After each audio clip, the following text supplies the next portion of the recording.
situation where he's full of drugs, getting beat up, and somebody threw a knife down. He never had carried the knife. Somebody threw it down on the floor and he picked it up, and he aimed at Lee and caught him under his armpit and he bled to death. Right? And then there'd be a pub next door with 12 men like my age in the 50s arguing over giving dominoes and stabbed him to death in the throat with a glass, like a sock. It was filled with something like marbles, and he hit me in the face, and I had a wrap round, hit me in the eye, my eye. I thought my eye exploded, but my eye was shut. 3 months my eye was shut. My head was like that. They left me for dead in the house. I'd been off 20 odd tablets in 2 days I'd taken. And I was in there with the lads. I come out and I had a fight with the lad who fought the British heavyweight title, ranked in the top 10 heavyweights. Not an idiot, 6'2" now, 19.5 stone, top fighter. But when you're fighting somebody like that and you do 10 mile runs a day, I did about 11-12 minute fight with him.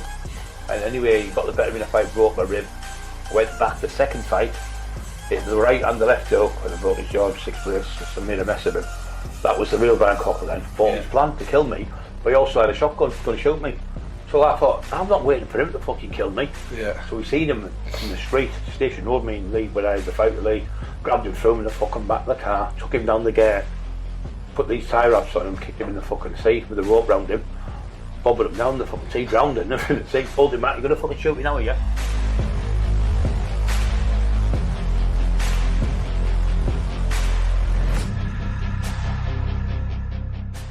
Today, the legends, Brian Cockerill, the tax man, huh? Thank you very much. No, mate, thank you so much. Like, I really appreciate it. Just mentioned Jamie, the cameraman. Yeah, you got Jamie. Yeah. He's always in the background. Yeah. I really appreciate you allowing me into your home and that lot. And it's my honour, mate. You guys have been the hostess with the mostest, mate. It's a privilege to have you here. Honestly, what you're doing with in your podcast, well, I've got to take my hat off to you.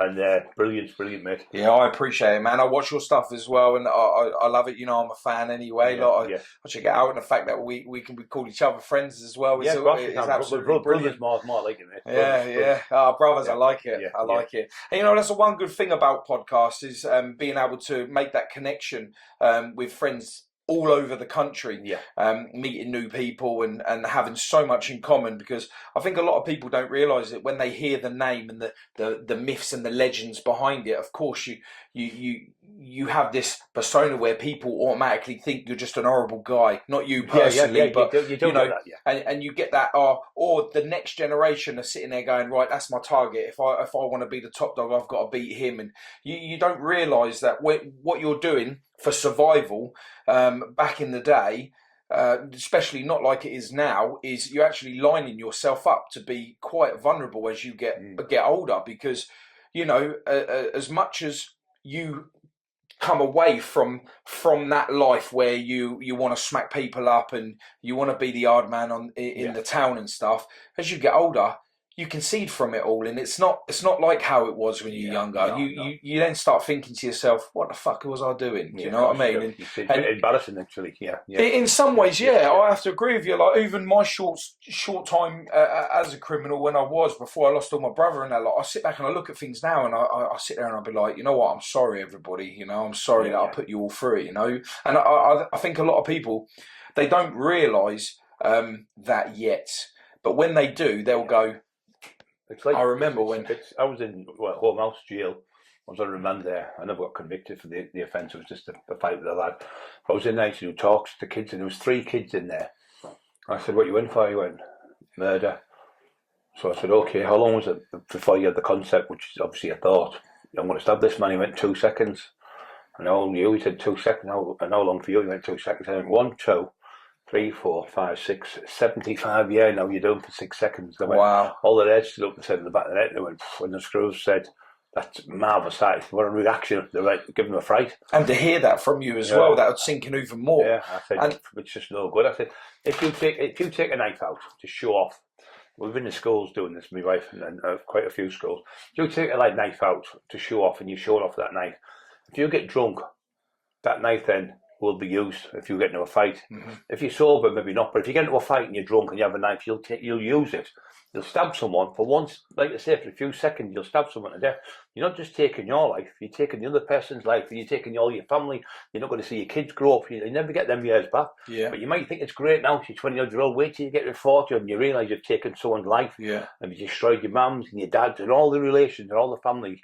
You're destroying 2 families there just by doing that. But a lot of the people as well, that what they don't think about is, when you get to 20, 30 years old and you're committing these crimes, if you're even making it to that age these days, you get into the young 20s, and you're getting 20 years, you're going inside. Your parents are 60, coming up 70, maybe even 80. You're going inside, and your parents are going to die. Before you even get out.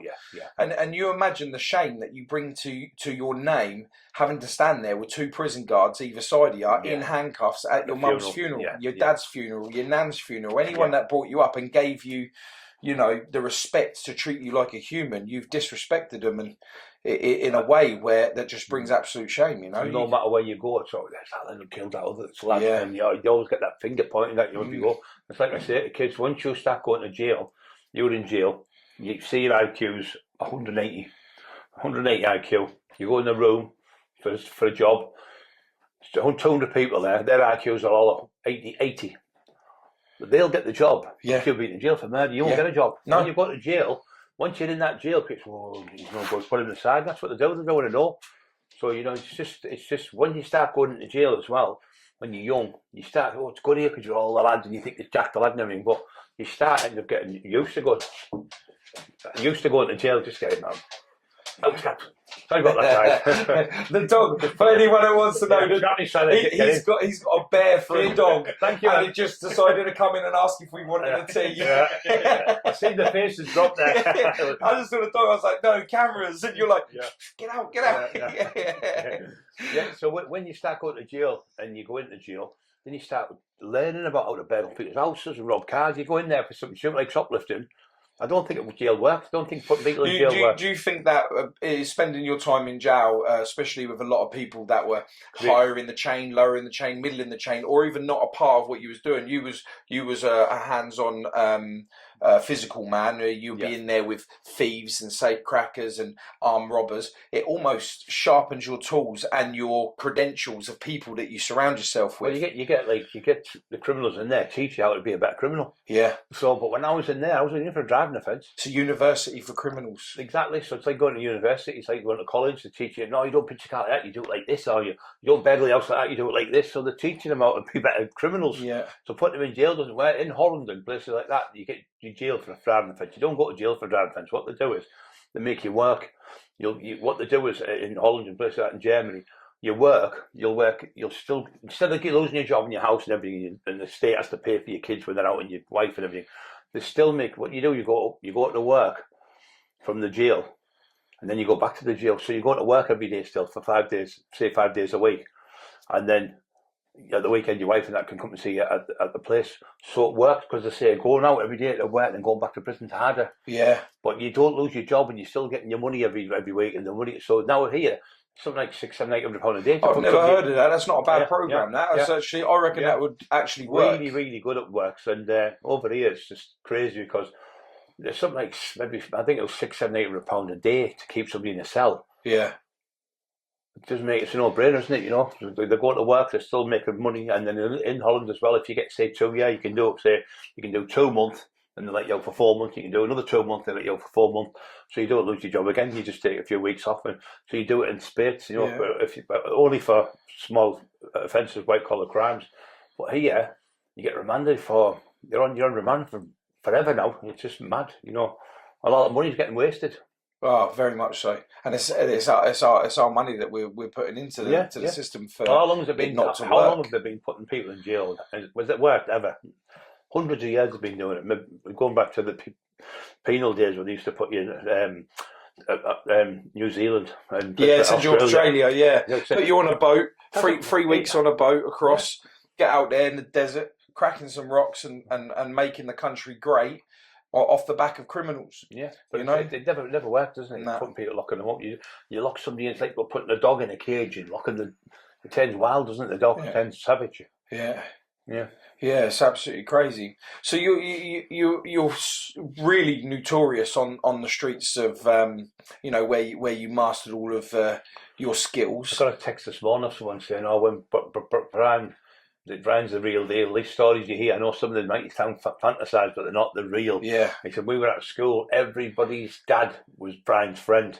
Yeah. Everyone's uncle was Brian's friend. And if you got in trouble, say, I'll get Brian Cockerill, he's like the bogeyman, so he's a deterrent to kids, you know.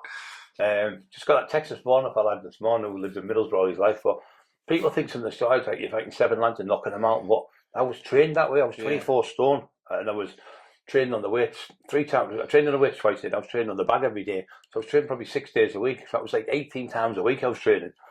And never took anything, you know, took steroids. I did take steroids. Wasn't on any drugs whatsoever until I was like 26 and a half or something. What gear did you take? I took test. Test, yeah? Yeah, growth. Test and sus. Sharp one, sus, yeah, innit? Yeah. Test, sus, decker, things like that. Only stuff. I didn't take loads.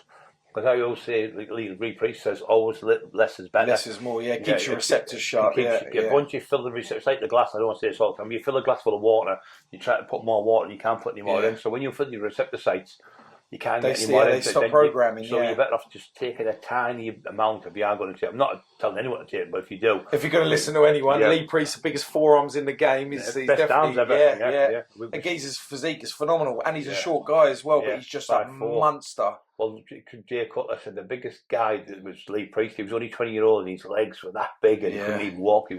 He was the biggest ever bodybuilder you ever seen in proportion, pound for pound. Definitely. Phenomenal bodybuilder. But he's the same. He's less is more. And no, you're not going to be Mr. Olympia. You're not going to be Brian Cockerill 24. So you're not going to bench 600 pounds. You're not going to squat 800 pounds.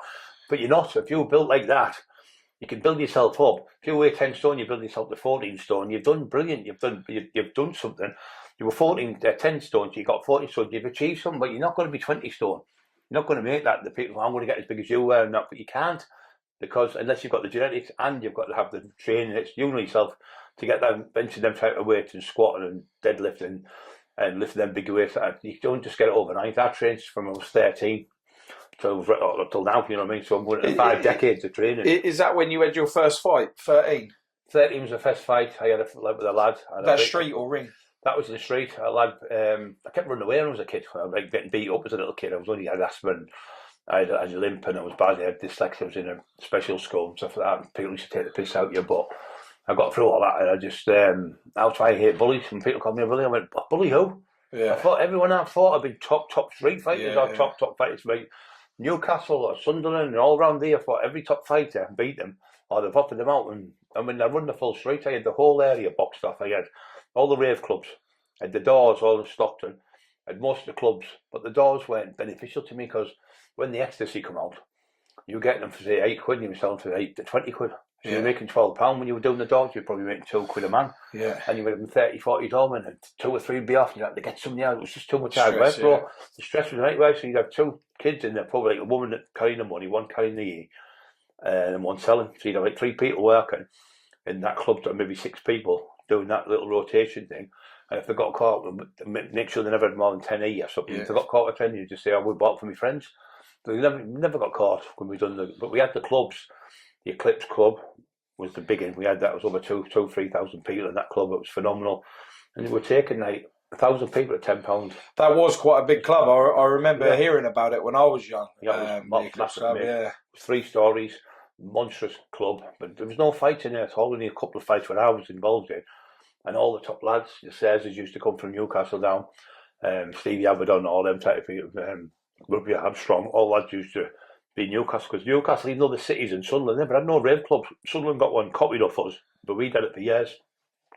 So we had that rave club, but everyone was just off the head. No one was fighting. And then there'd be a pub next door with 12 men like my age in the 50s, arguing over giving dominoes and stabbed them to death in the throat with a glass. But a game of dominoes, there's 2,000 people next door after having an ecstasy, no trouble. Yeah.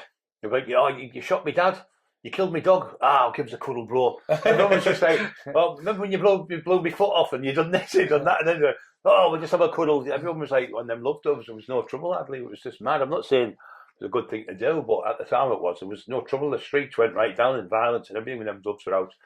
But when the coke came out, that's when it escalated, especially with the crap. Everyone ends up like Terminator on coke, don't they? Yeah. Plus, now, it doesn't even cocaine now, it's just cut to death with fentanyl. Yeah, it's been stamped on like... It's stamped to death, mate. You're not even taking that drug, you're taking stuff. There's one called Lidmusol, the couple that I was reading about it. and it actually eats your flesh out. It stops you producing your white blood cells, so it destroys the flesh on your skin. It's called lignocol, and it was made for cows who had cancer in the 60s, but it actually rocks back on the spoon when you rock the coke. So they put it in there, so they rock it back. So that's a new one they've got out. Wow. And it's just... I know one of the drugs when I was living up this way, that was quite big amongst all of the party goers was ketamine. That had just come up here, and people were hammering ketamine hard. And it was very fast on seeing the change with people who was doing ketamine up here. You know, a friend of mine, he was just stood there once, and he just fell on his face without even putting his arms out. Smashed all his front teeth out. He didn't even know. Some of our other friends picked him up, put him in the bed. He woke up the next day, he had no teeth and like blood all over his face. It's ketamine like horses and dogs, and that's right, for bulls and horses and stuff. And they were taking it, and they were just stood like that. Hey you, what? I couldn't get that out of them like cabbages. And he said, one lad went, "What's the matter with you?" He said, "That gate keeps offering me out." He thought the gate was sort of said one of a fight. So they kept open the gate because it was windy. The wind was blowing the gate back and forth. She said, "That gate's offered me out 8 times." I said, "Well, get in the house." He wouldn't go in the house because he was paranoid. That ketamine was horrible stuff. I had one before, and just cabbage on it. Horrible stuff. So when you started out writing your name in history as the Taxman, did you notice a difference between the times when it was just weed and pills to a difference in the people when it come to the harder drugs that were on? Well, when me and Lee Duffy used to tax people, it was only cannabis and a bit of speed. Very, very rare speed. Mainly cannabis soap bars. We used to tax them, and we get money off them, but there wasn't that much money. We didn't get, when it came to people say, "I didn't make as much as," believe me, bro, when we were doing them clubs, we were taking 15 grand on a Friday, 10 grand on a Friday and 15 grand on a Saturday. That was 25 grand. That's 100 grand a month just on the door. Wow. Right, and then we had the other clubs. And then they had the other clubs with the E's. I had it from Sunderland, because then he was very beautifully friend, but he never had nothing to do with drugs. So I used to go up there, and I had it all boxed up there. And I used to work with the lads from Newcastle, and I had it all the way to Whitby from here, right, the whole area boxed, everywhere in Middlesbrough, everywhere in Billingham, Stockton. I had everywhere boxed off. And anyone will tell me, you know yourself. Everyone know Ernie and everyone know Lee. Yeah. So I had all the top lads with me. So when I'm going to a club, I'd have the door and I'd give them a few each. They were over the moon, because instead of paying 20 quid, I'd go, "Right, bro," and I'd give them a bit of stuff for the people being there selling. Their doorman would look after them. If anybody else was selling, the doorman would come for them out, they're selling. So it's boxed off, and I'd have somebody like Emma. I say, "There's 100 quid, go and see if you can buy something different than them." She'd come back, if there were pink tablets or whatever, different colour, I knew somebody was in the club selling. Yeah. So we just take it off them, never beat them up, just let them, put them out the door. Don't come back, or I'd say, "Right, give your gear." Tax them. You're taxed. Take the gear. Take the money off them, and then give them a few bits of gear back, and give them and say, "Oh, well, I've got no taxi fare." Well, there's 50 quid. So it was never horrible. I never beat them up. I never had to beat them up. When me and Lee used to knock on the door, Duffy, they'd look at me and look at Lee, and fucking hell. Yeah, paying up. Fight one's bad enough, but two is a nightmare. So this crap that Lee was punching people every day, absolute garbage, mate. Garbage. How did you and Lee become such good? Well, we had a fight in Redcar, but I won't go over that because I've gone over that many times. I'm friends with his family now, so I don't want to fight with the lad who stabbed him. I don't even talk about that because that lad's gone through so much pain over the years. I don't mention that lad's name because he's gone through that much pain. What he done, he knows he was wrong, but he was in a situation where if he didn't do it, Lee was beating the shit out of him, because he kept going mad and beating this lad up, and he was in fear, and somebody shot a knife down and he stabbed him. But it wasn't the lad's fault. Everyone knows that. Even Lee's family have said, we forgive you, because you were in that situation where it was either stab him or get beat up. Well, it's a hard thing, forgiveness on something like that. We've got respect for them for being able to do that. I still haven't come to the ideation of being able to forgive the people that killed my brother. And I don't think... was different, mate. I can understand yours. This was where you were in a situation where you're full of drugs, getting beat up, and somebody threw a knife down. He never had carried the knife. Somebody threw it down on the floor, and he picked it up, and he aimed at Lee and caught him in his armpit, and he bled to death. But he didn't mean it. If he could go back, he said to people 1,000 times, he would never be cried over it and everything. So I don't like to punish people by going over the same ground all the time. I thought if his family understand that and they're okay with it. So people ask me about Lee, I just quote over it. I can't be bothered. It's in the books. The stuff's there. And anyway, he phoned me up. He said to me, "This is Carol, we've become friends with you." "Oh, the night that Brian Cockerill lad, fucking hell." He said, "He's like giant haystacks." He said, "I've hit him with the best shot. Couldn't knock him out." He said, "No, he's just a removable force. You can't move him. He's that big and that strong." So he ended up phoned me up from the pub. I was in a pub and he was in his mum's. Phoned me up, so me sort this out, me and yourself. And whatever, I thought he meant to have a fight. So go sit ready for this fight. He went, no, me and you'll get together and we'll just take over the whole town. He said we can make a fortune. So we teamed up. We went down to another lad called Lee Harrison in the Havana Club, was one of the first pubs in Middlesbrough, a rave club. And we went in there and there was little Terry Dicko in. And he went, United, you stand divided, you fall, Lee Harrison used to say. And he's passed away now, another one. So me and Lee went in there, and everywhere we went, we never had to have a fight. People write about Lee Duffy, right? So called the author Teesside. He hadn't got a clue. He was 8-year-old when Lee died. So how can you you can go to a pub and ask a story, it's 30-odd-year-old. You can have a story today. We could go down the town, bump into someone, bit of a scuffle or whatever. And by the time we get back to my house, we've had a fight with 5 people. Somebody had stabbed someone, he had a gun. So people put things on stories. Yeah, of course. So these stories were these, right? They're all 30-odd years. So you're not going to get the truth unless you were there. Yeah. So what we did, I mean, my wife, we wrote the Taxman Teesside book, was all facts from his family, from his friends, and we let them read it, proofread it, and that's good.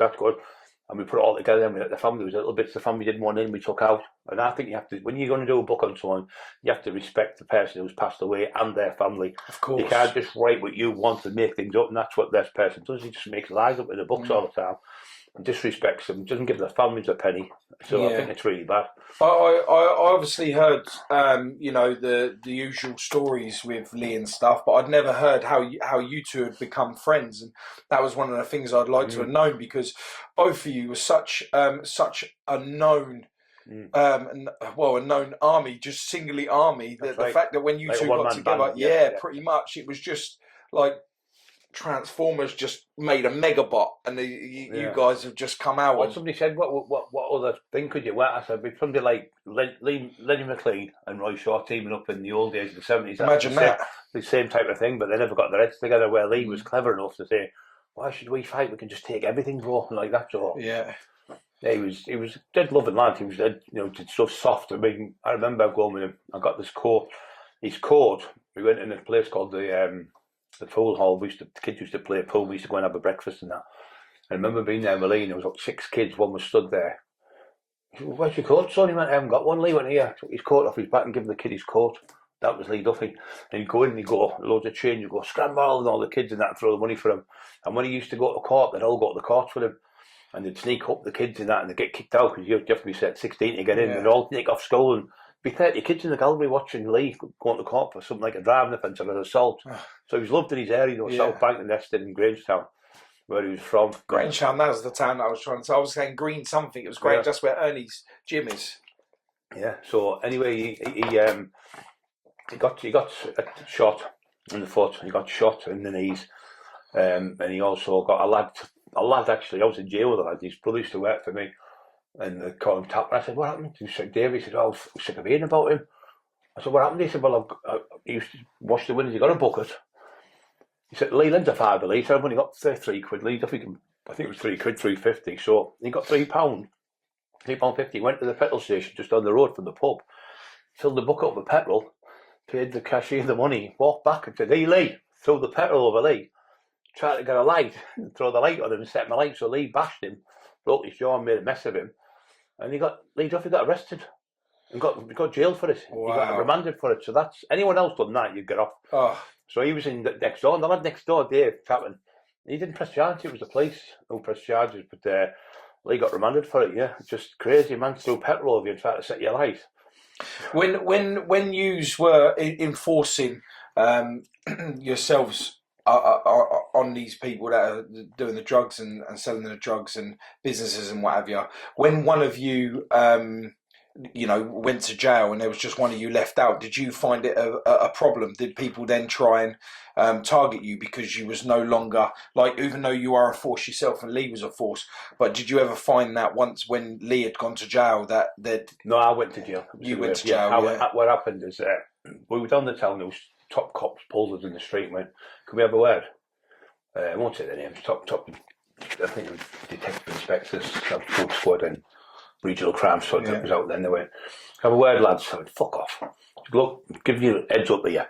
He said, "Well, we're getting, between all the police forces, we're getting at least 100 phone calls a day of your antics and what you're getting on. People are pulling up all over, not just one police force, all over.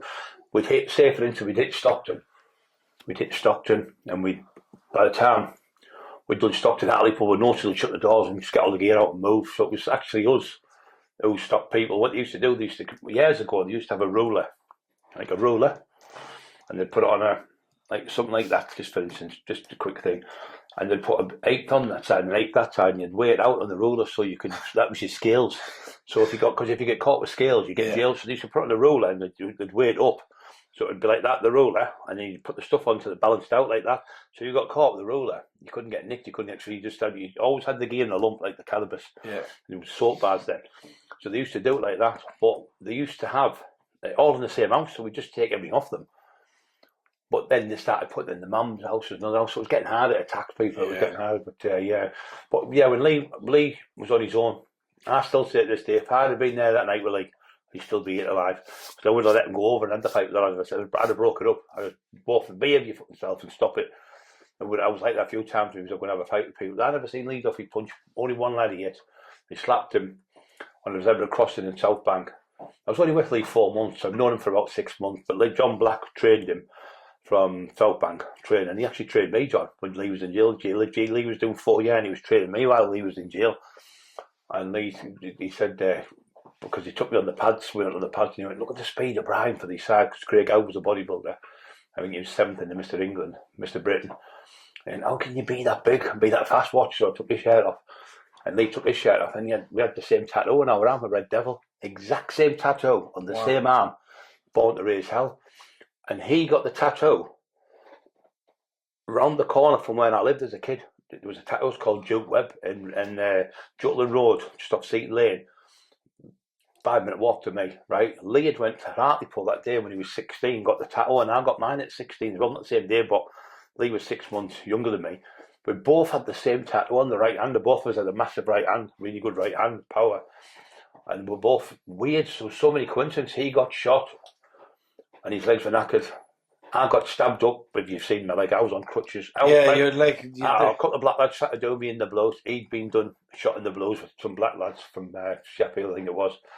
And so many coincidences and the same things, and I got done in. He got killed in 1991, 92. I nearly got killed when they left me for dead in the house. 12 lads attacked me, lured me to the house, got in the house, hit me with hammers and bars and all sorts, and guns to my head, fighting them, ferocity, and frightened them because of that. Fight strong. For your life, yeah. Fight for my life. People say, oh, you scared? Of course I was scared. I thought I was going to die that day, Of course I was scared. Stabbed all over, 176 stitches. Hammer holes all in my head, mess I was in. What was it? I think the doctor said if you would have been a normal person, the blows you've took, the bruise now was purple, black and blue. My eye, when he lost my eye, the lad who hit me, it was like a chamois leather, it was like a sock.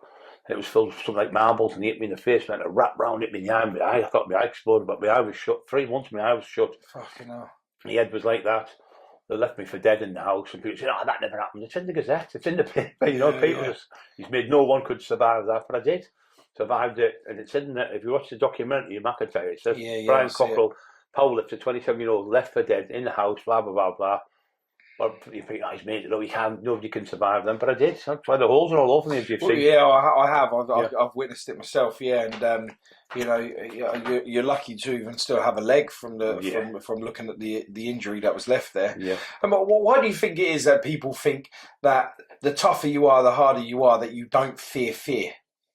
Well, I'll tell you a story there. There's Costa Martin always said that the hero still feels fear, and the coward still feels. Both men still have the same fear, but it's what the coward does makes him the coward, and it's what the hero does makes him a hero. But every fight I've gone to, you've got that butterflies. Yeah. People who I wasn't scared of that. Of course you're scared. You're going to have a fight where somebody's going to punch you in the face. But see, if I was fighting someone and they broke my jaw, and they broke my leg, and they broke my arm, they broke me this, and they smashed my skull and all sorts, but I won the fight, I'd be happy.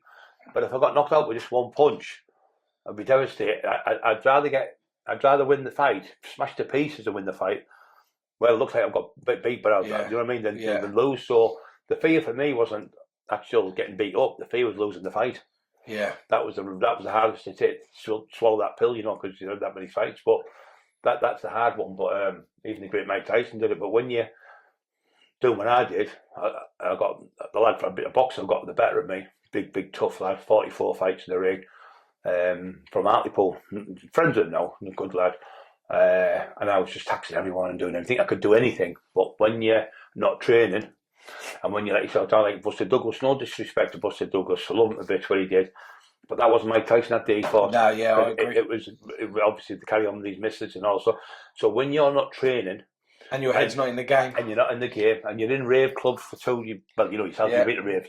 You're in a rave for 2 days, you come out of that rave and you can't do now. I come out, I was like, I couldn't even see the lights.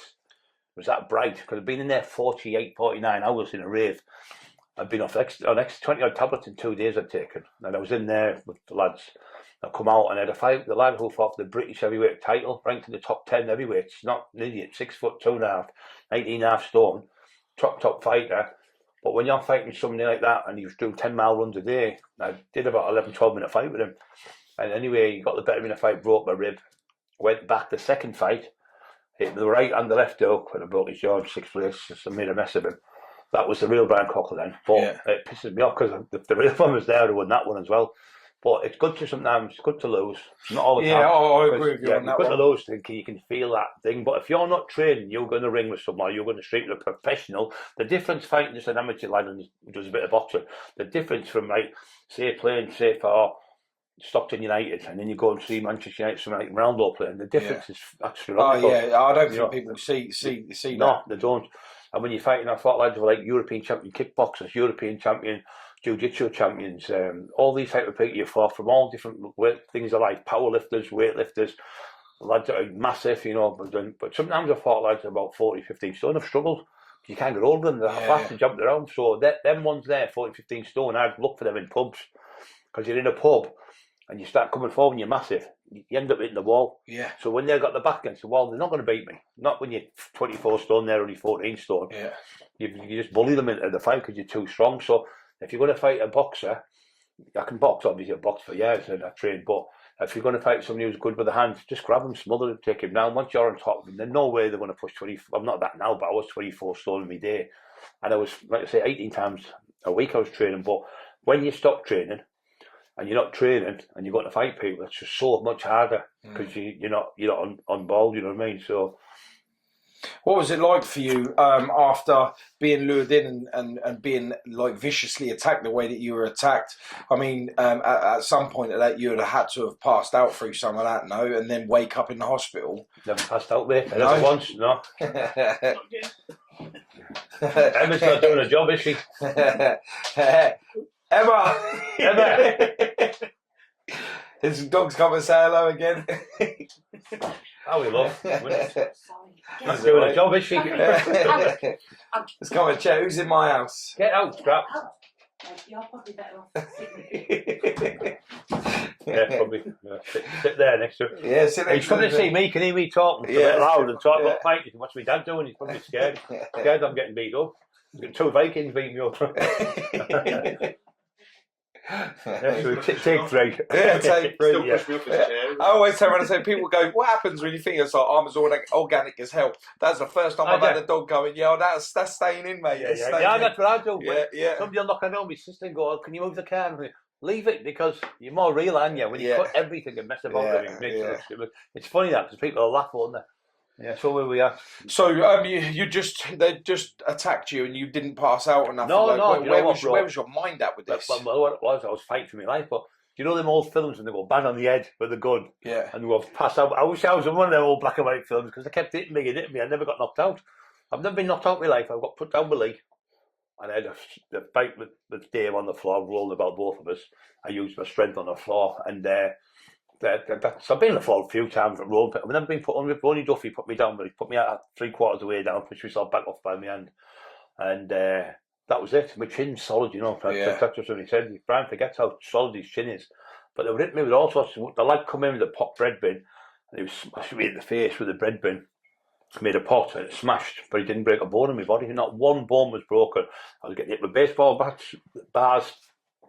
My leg chopped off nearly. Yeah, it was quite brutal. It was brutal, but I just wouldn't give in. And they said that he said the lads who done it said, he said he was like we were like hyenas, and he's like a big lion just throwing us off, and he's just throwing us around like ragdolls. And they were big lads. They weren't just idiots. They were top lads. So what I done, I pushed it out too much. I forgive them. I'm friends with some of them now. You know, it's one of them things. End up being friends with quite a few of them. I was tag teaming them. Took over £250,000 in a fortnight of people. But 250 grand then, 30 odd years ago, you talk millions of pounds, mate. Yeah.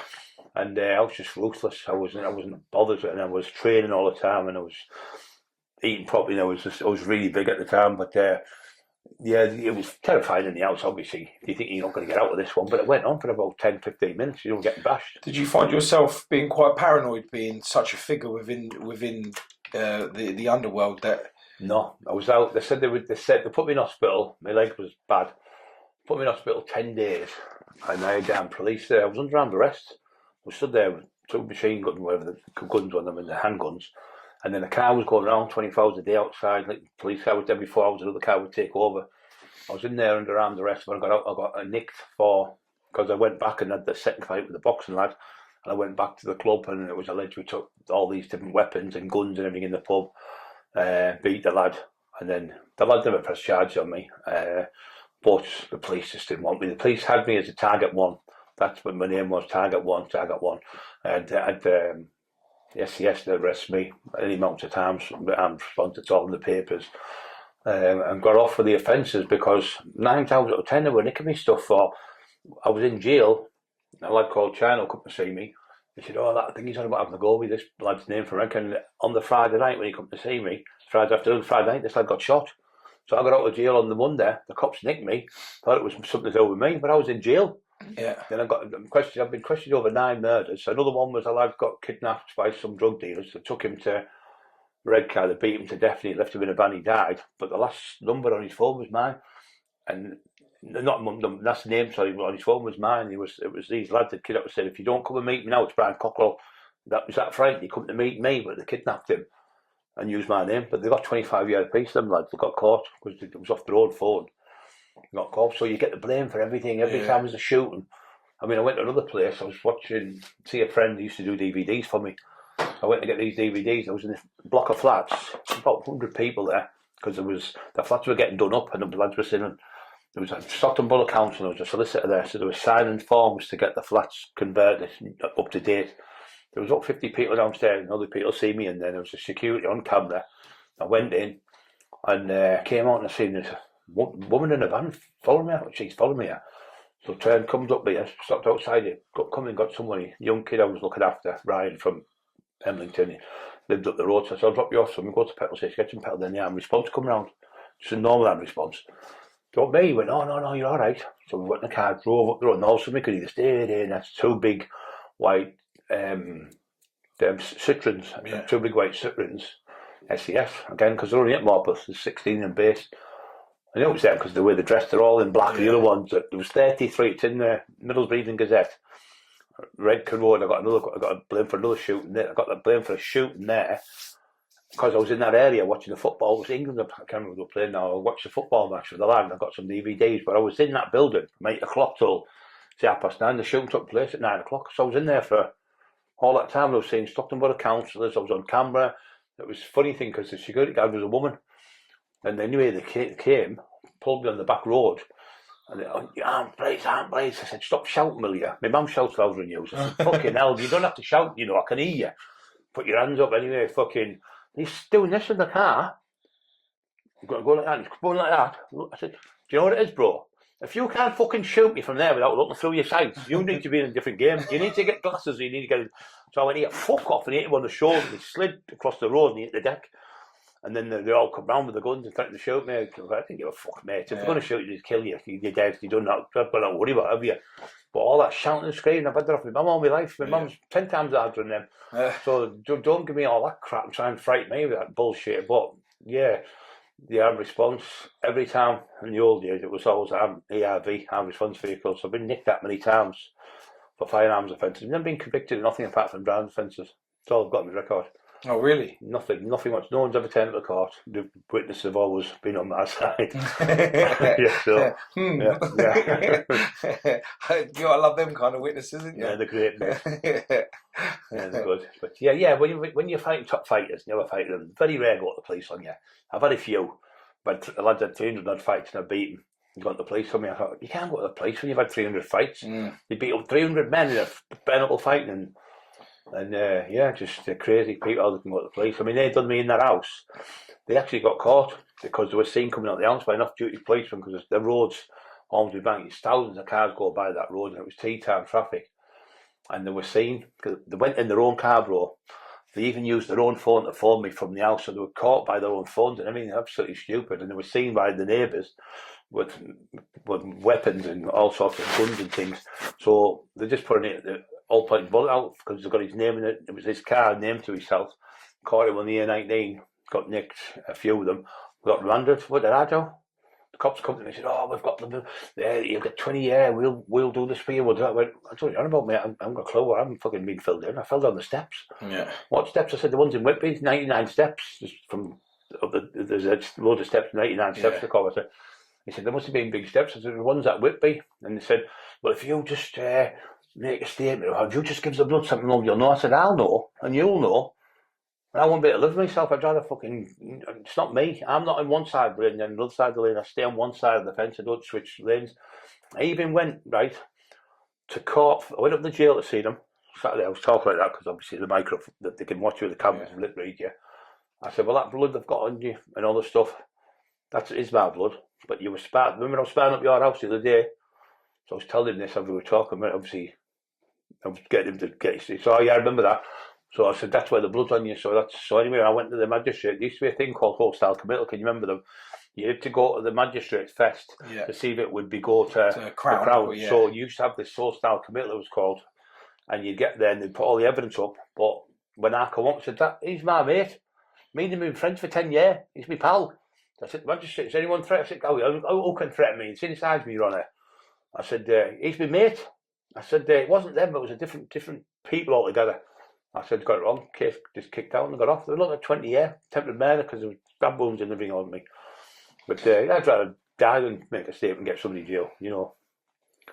Did any of them? Did they say come and say sorry to you? Did you speak to them? You say you spoke to some of them. Yes, they You're come friends forward. with some of them. Yeah, friends. You look at it, I was taking their money off them, and somebody's taking your money off you or whatever. You're going to There's bound to be some repercussions somewhere along the line. These are top gangsters. They weren't just like local young lads or whatever, just selling that these were top people I was taking money off. They must have thought to themselves, how the fuck is this guy, one, survived, and two, helping us not get convicted? Well, that's what I said. What it did, it just enhanced my reputation. I think if 12 people with weapons can't put this fucker out of the game, he's got out of hospital 10 days later, he's at it again, taxing, fighting in the blues, on crutches. Oh yeah, I can imagine how much that did enforce you even more without actually...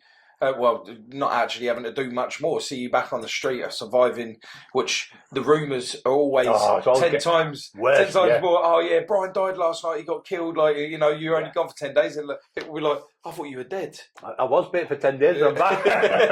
The stories are mad, aren't they, some of them? But yeah, but that sort of story show it's in the middle of Evening Gazette. There's no way he could have survived that. He's had what's all he's holding before then? But people can't contemplate. The normal person would be dead. That's what they said. Where did you go from that? Where did you go from that? Did you get worse? Got worse? Yeah, a lot worse. Yeah, for me, it was just like they said, "That's him finished now. He's there. He'd be pushing up the days of grown days or some crap they come out with, and he'll probably buy a house in Blackpool and sit there in his little chalet and never see him again." Big mistake. People say to me, "I'm going to do this. I'm going to see." Most of these people I attacked was when I had one at Redcar. He was telling everyone. Somebody said, "Oh, these so-called assassins." This American lad did an analogy on me. Did a podcast talking about as if this would happen and that would. No, well, you get this right, bro. The lad who we kidnapped that day, mainly Duffy, the day we teamed up, we kidnapped this lad who was telling everyone, "Crop will come to my house, I'll kill him." So what he done is he got a bowling ball, about that big bowling ball, drilled all and put drill bits in and loads of stuff in it. So when I come in, he'd pull a piece of string and hit me on the head. That was his plan, to kill me. But he also had a shotgun, going to shoot me.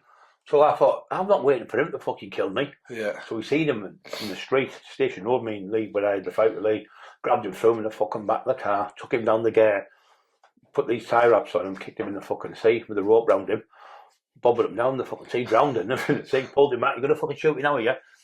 But we got £1,000, I think it was that day off him, and then we got another 9 grand later on off him. So, but he was dangerous. He got shot himself by another lad from Redcar, killed him in the alley, shot him dead because he was a dangerous man. But there was a rumour saying, that he was an assassin. No, he wasn't. He a paid assassin. He was telling Pete he was going to kill me, but Pete will get it mixed up. Oh, he was a paid assassin who went to get him and he killed. He never ever come with me with a gun, but he was telling Pete he was going to do it. So when somebody says they're going to do you, and you know the serious, you've got to do something about it, or you're going to get killed. So I never killed him, but he did get shot in the end. Got killed. You always got you put yourself on such a high regard within your community of being a hard man and being able to physically use your fists. Yeah. You must have known that. Other than when these guys, 12, you say 12 of them or 14 of them? 12 of them, yeah. Yeah. Though when you big lads, 18 stone boxers. That's what I'm saying. When you put yourself in a place where you think to yourself, I'm not going to be able to fight this guy. Yeah. You know that there's going to be a firm coming for you. Yeah. You know, it's not one. I'd have been paranoid as fuck. No. Yeah, I never got paranoid on that one. I only sometimes got paranoid when I was on drugs. When I think, the police might kick the door and I'm on dealia. That's when I got paranoid. I didn't get paranoid with. Was you taking drugs quite extensively at this time? Yourself? Yeah, I wasn't when I was them fights, but later on I was when I ended up taking the drugs and been on them for nearly 10 years. But when I was doing a book for the so-called Off the Tea side, he was going, no, don't say you're on drugs, you're going to ruin yourself. No, I want to tell the truth. Yeah. I want to tell the truth, like Mike Tyson. It always shines through better in the end. Tell the truth. Somebody said to me, travelling lads, local lads, good kids from Bowsfield, travelling lads, well, really good friends. I've got trouble, they always come with all 200 of them, back me up, but they're already down the road, really good kids. He said to me, Dad said, lovely man, he always crossed me as his son, and he said to me, when you tell the truth, son, you shine. When you tell the truth, when you tell lies, when you people say, it's the same story. But if I say a different story in a different way, then you're making it up. Yeah. I obviously get paranoid sometimes in situations. Fighting wise, never got paranoid. But going to fight someone didn't bother me, no matter where I'd fight. I fought in, like, say, I'd went to Doncaster to fight this traveller. These travellers want me to fight. I think it was 120 grand with my other mate Pete, who was a traveller. We went down there and the lad come out. He was like, "You're that big lad." And he never come to the house, wouldn't fight me. So he ended up paying the lads, and we got paid the money what they owed. But Doncaster's a tough place, tough lad. And I said he was in the top 3 fighters in Doncaster. I just jumped in the car straight in, didn't have to prepare for it. The hardest fight for me is when you're fighting somebody like Lee Duffy and you're going to have a second fight with him. When you've already been put down with him. The fight with Dave, who got the better of me now, they're hard fights because he's beat you. You're mentally fucked. So you're fucking dead. You think, no, but that wasn't you. And you're going, yeah, no, I'm going to beat. I'll knock him out to all your mates. I'm going to fucking destroy him. I'm going to smash him to pieces. And then you go in bed, you lay there and go, little voice from there going, yeah, but he beat you. You're going, fucking shut up, You're going, yeah, but he beat you. The other one's going, no, but you'll beat him. So you're fighting with yourself like the devil and with the angel or whatever. What you're going to do, you do that with every fight. You've got to, But when you do fight at a loss and you go in, you definitely don't go in the way that you would have done normally. You'd go in and just start racking out, and then when you've had the loss, you'll go in and you end up pacing yourself. And at that point, it's that moment where you think to yourself, I've got to throw one here because he's waiting for me. Well, what I'd done with him being a pro boxer, I went looking at the club and he had a vest on, pair of army boots, so thick, pair of shell shoe bottoms, and it was great for me because I thought, in the space, he's got all the space to dance around. He's big lad, he'll just punch my head off, jab me off. Pro boxer, brilliant. He was in a room half the size of this. So when I come down the stairs to have a fight, all the doormen there, about 30, 40 doormen, all ran out the club. Oh, Brian Cockerill here, they've got guns, they've got this, and screaming, they all ran out. But I had people in the front, people in the back, I had it all boxed off, like military staff. And I come in and he when I went to fight him, he squared on like that, and he had his hands, and he put his hands up.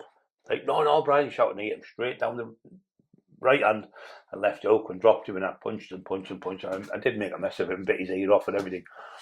But he obviously, they couldn't got me. They'd got me in that house after that, you know what I mean? So I knew they couldn't beat me then. I knew I was unbeatable.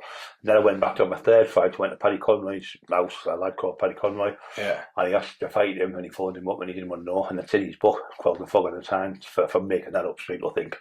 that's there as well. So I was just like, I knew I was the best then. And then he used to Sunderland said, "There's no one can beat you in this area, no one. If they could, they would have. You're getting people else, I could have beat you in my day. No, you couldn't have, because if you could, you would have. Yeah. You talk this shit, and you wouldn't even dare come near me in them days. And my hand speed was phenomenal on my size. I was training. And you can take a punch. And I can take a punch as well. So, and I didn't go out with gangs. I went on my own. I didn't need gangs because I could do it myself. I'd have fights with the Wrecking Crew would come. The Wrecking Crew was a gang of lads when we first done the doors in 1988 in Stockton with John Black. There was loads of good lads like Gary Russell. There was Cookie, Bob Raw. There was about 20 of us, all a big gang of lads. We run the doors from John Black. Great bloke, John. Taught me loads on the doors. Great fighter. He was a good boxer, wasn't he? Yeah, John Black. Good person. And he taught me how to fight properly. He used to take me on the pads and everything. And I was training all the time with them. I never took a drug or nothing. And not a thing did I take. So I was 26 and a half. And when you were training like that, you just were invincible. In your head, you knew I could beat anyone. And I remember about 7 or 8 lads come to the club one night and I knocked them all out. Every one of them was sparkled. I ran out and jumped, bum, knocked them all out. And the cops come over and shook me hand. Cops were over the moon because these Wrecking Crew had run the town for about 2 years. They were going in clubs 20-handed with big lads. They weren't like football hooligans. They'd go in and rob their one-arm bandits, go behind the bar, take the beer. Big money then, the one-arm bandits. Yeah, that was where it was all. They were taking that and they got away with it for years. So we got the door and we had a few encounters with them and we bashed them. So we just got the whole run of Stockton and we had that boxed off. No, it was good. But when you're not training, when you're on the drugs, it's totally different. But you're training. Would you say that was your downfall in the pinnacle of your career, like as an underground I don't think I could have got any higher than I was. Like with Eddie and Stephen and Michael Sayers, they all say they've done podcasts. And in his day, I'd have put them against anyone Stephen says. And their family's huge. Newcastle, they're doing a film actually now about them. Hats off to them. Good luck with the film. But yeah, people like that are saying you're the best. And Eddie Buick saying you're the best. And when you're going to fight something like Viv Graham and it doesn't happen, and then you're going to fight other top fighters and they're not wanting to fight, and that's because them things like in the house, I think, if all them got him couldn't beat him, how can I beat him one-on-one? So it just made my reputation bigger, especially here. But I was going to Sunderland to fight people there, the second best fighter after Ernie. Didn't want to fight me. I was going different places and beating people in different towns, all over the Teesside. We did a documentary in Vultures on there. He was a kickboxer, good lad. Robbie and Ree Bryce, and they said Brian fought everyone, all the top fighters, with his fists and beat them all. But nobody could say nothing to him. But you get the idiots now. I'd have beat him. I'd have beat him. No, you wouldn't have brought. How does that get with you now? Because I just think if you could have, you would have. You know, you get like people say, I could have beat Lenny McLean. I could have beat Roy Shaw. No, you couldn't, because if you could have, you'd have done it. You know, you're saying you could have done something when you couldn't. You can't ever go back to that, because if you never offered them out, you ever had a fight now, you know you could have beat them. It just doesn't make sense to me, that one. Yeah, I agree with you. When people say to me, could you beat Lenny McLean? Now, let me say something, right? Lenny McLean and Roy Shaw were legends in their era. Yeah. We're probably legends in our area, Lee Duffy. Yeah. So you can only beat the people in your own area, right? In your own area, in that time scale. You can't say, I could have beat somebody in the 1970s, because you were only a kid at school. So you can't go back to saying, I'd have beat him and Roy Shaw and people like that. So they're legends. Don't disrespect the people who are dead. And just, the legends and the names rightfully so. They're total legends of both of them. But me to say I could have beat them would be very, very disrespectful to them and the family. I wouldn't do that. I wouldn't do that. Yeah, I like how you put it in the era category. I mean, you're absolutely right when you do say that, because, that was them then. You are you now, and even if they turn around and say, I could beat Brian now, and it's like, but he ain't about that no more. You know what I mean? He's about the change. He's about this new way. His mind is open now to the endless possibilities of help. Exactly. And being in the transition of you being, a known figure. To who you are now, you like you say, you've done all the drugs that there was that could have done. Yeah. You was an enforcer. You had money. You fought everybody that you could have fought at the time. Yeah. People. Did you still hear anything today of anyone trying to put threats on your lives or anything? Oh, I get it all the time. People, you're dead young, to kill you live on my podcast the other week. Oh, really? When a company throw it, I went, well, I don't react by screaming, shouting. I go, listen, bro, it's 10 o'clock. Can you do it now? They'll say, you're dead, Joe. I say, no, I'm not. I'm doing my podcast. Oh, you're dead, Joe. No, I'm not. I'm watching Coronation Street. Instead of screaming back, because that's what they want. And I said, I've had all these threats of coming up, people on BMX bikes are coming to get me. And that's today's criminals. Today's people, yeah. That's today's criminals. So-called criminals, shithouses. It's come, listen, bro, if they'll come to my house, Christian or not, it'll be the worst ever they could ever do. You know, I will. You think Jesus doesn't say you can't protect man yourself? In his castle, yeah. Exactly, mate. So there's no way I'm going to stand there like an idiot and get there. You know, to be how does it feel for? I mean, you got to think when you was at the point you'd knock on the door. Now you just go online. Yeah. You know, how do you feel about that now? Because it's so different, right? Like, I'll tell you a funny one here. Someone was arguing with me. I'll fight you. I said, I'll fucking fight. So this went on for about a week or so. I said, you know this, I'm going to fucking break your jaw. I'm going berserk with him. And this was like before the internet was big. It just started. So I'm arguing with this kid. So I've got my mate, he's ex-SES, this kid, and he has his own place where he can find anyone. And he tracked him. He was a 15-year-old kid in Canada from school. And after that, I went, what the fuck are you doing, Brian? You're a 15-year-old kid. And I realised, he went, Brian, you're taking too serious. We caught catching you. You've just got caught on the line. I thought, what an idiot. So now what I do, I look at comments and go, you're late. It takes them 20 minutes to send this comment to me. They'll call me and go, delete. It takes me 2 seconds to delete it. Yeah. So I know certain ones will send me comments. They write the same way all the time. So you can dispel the word wrong. Yeah. Or they'll do the same writing out. And they always do it, they're full of drugs. So the things are backed up front and everything, so you know. But keyboard warriors. Come to my door. It's here, it's never locked. Come to my door. Yeah. Only lock it on the night to go to bed. So these amount of times these people are going to fight me. I went to one once and goes to the house, calling me all night, he's going to fight me and do all sorts. So I've gone, and what it was, you know when you go to the house, it's like the back door, but people always use it as the front type of thing. So I've gone through the back door and he's in the living room going, and they're all his family around there. He comes in, I'm going to smash him, I'm going to do this. Yeah, I'm fucking behind him in his own house. And they're going, that's what you're laughing at. They went like that point. And, I was just joking. He didn't realise I was at his fucking house. You're just standing there waiting for him. He turns around, he's like, I'm going to fucking... Hey, you right, mate? How you doing? Yeah, exactly. It wasn't yours, it was somebody else. Yeah. He pretended to be on the phone to me, but I'm still behind him. I'm telling you, Brian, he wasn't on the phone to no one. Yeah. I'm stood with the phone in my hand and they're all laughing, thinking he's fucking bullshitting. Yeah, it was funny. And then we went to another place and we're out and the kid went, but you're a big lad. It was Christmas time. I sat at the table. I was telling the lads of the week on the podcast, I said, lads, you're a big lad. I said, what you do for Christmas, son? Just I'm always nice to everyone. I go, all right, lad, you're looking well, mate, good night. Because when Lee used to go in, Lee says, I can empty a pub in a minute. I said, Lee, I can fill it in a minute. Yeah. I said, that's the difference. And when I'm going, I go, all right, Brad, do you want to drink? Everyone wants to talk to me, everyone wants to know me.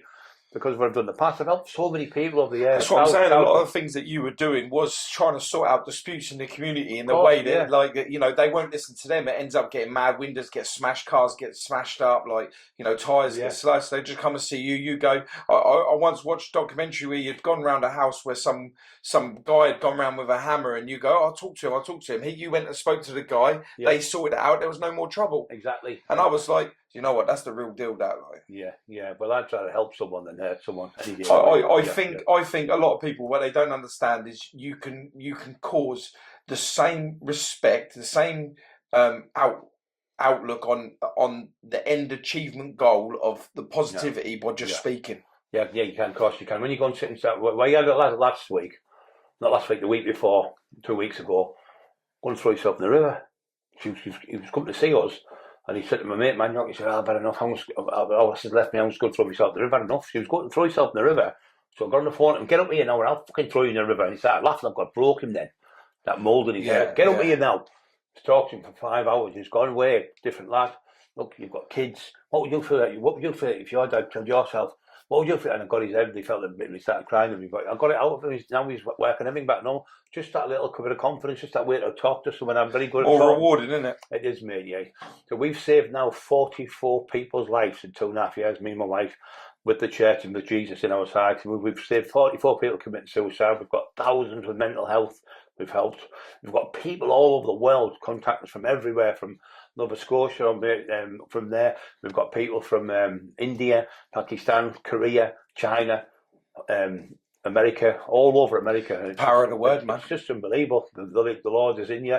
Jesus is the King of Kings. But you can talk to some people blue in the face. I used to say to people, if you want to get off drugs, how I did it is I got rid of the phone with all the drug dealers' numbers on. Got rid of the phone, get rid of it, get a new phone. Put five friends on the phone you can trust, family members, people you can trust who don't take drugs. Don't have people come to your house just to blank them. Don't have druggies saying, it's the best gear ever, because that's the biggest bullshit. It's old school and all that. It's all shit now. All drugs are shit. Yeah. They're all fake. So they try and get you back on because you're the best friend, because you're giving them thousands of pounds a month. That dealer's making a fortune off you. They never come and say, there's a little bit for now, mate. They're just like loaches. They're like a bee. They'll go into that tree, or that flower, suck all the pollen out. They'll go to the next one. They're not bothered about you. They just want your money. But people just talk shit. I'll just get back to that in the pub. So this lad sat at Christmas in the pub, and he goes, all right, you're a big lad, blah, blah, blah. So I'm sat there, and there's 10 people around this table. And we're all laughing at it. He said, what they call you? And I said, what they call you, son? He went, Tommy, whatever his name was. He went, all right. He said, you're not as big as my brother. I said, who's your brother? He went, Brian Cockerill. I went, all right. I bet he's a bully, him, son. Oh, you wouldn't dare say it to his face. He's twice as big as you and all this shit. He's talking to me about me. Yeah. And I'm thinking, fucking hell. So we had him gone for 20 minutes, and one come in and went, he's big Brian. He realised it was me. He ran out the pub. It's crazy. But people I've been on the door. I've told this story a few times.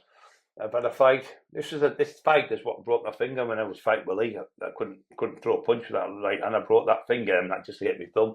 I had a fight with 4 Dorman. Knocked, I think, 3 of them out. The other one said, I'm getting my brother. I said, who's your brother? He went, Brian Cockerill. I said, well, go and fucking get him. I'll fight him. He'll kill you. I'm going to get my brother. He's coming tomorrow. So he was threatening me with me. Yeah. So it's crazy how you get it, with people. But like someone said this morning, Brian was like the bogeyman, really, because everyone said, we're getting Brian Cockerill. And the people thought, you're not coming outside, mate. I said, I don't even know who you are, what you're on about. Just people. Yeah, you must have had a lot of people using your name without thingy. Surely them ones are the ones that got taxed, right? Use my name, I'm taxing you. Yeah. For sure, 100%. But you get to a point now. You found God and stuff, haven't you? Yeah. Where was the transition there? Like, how did that come about? Well, I've always believed in God. I always watched all the old films, the Bible and all that, and Jesus and that sort of thing. All them things, loved them, and Samson and all them things. And we're family of Catholics anyway, so I got back with them. I was already into God anyway, but I was saying, I'd rather be dead, God, and being like this. I said, I was saying, I don't need to take me and get me out of this misery, because I'm spinning a hole that deep. I lost that much weight. I was going out in the night.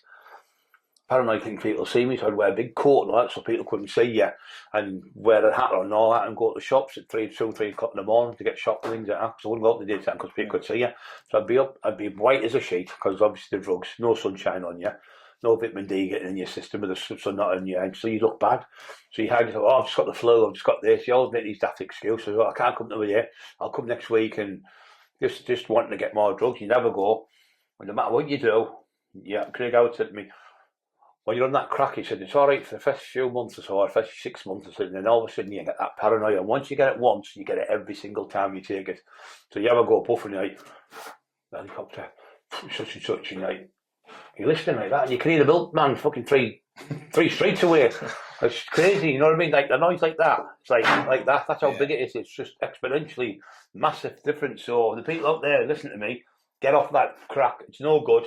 It destroys your soul, and then makes you ill. So you can get off it. Do you know what? I'm really glad that you directed that message straight at the camera, you know, because I don't think a lot of people, like people's role models now, they look up to people for so different. And the fact that, you being such a figure out there, and the real deal is what you've been called many, many times by loads of different people, not from when you said it earlier on, I'd heard it before. I'd met you.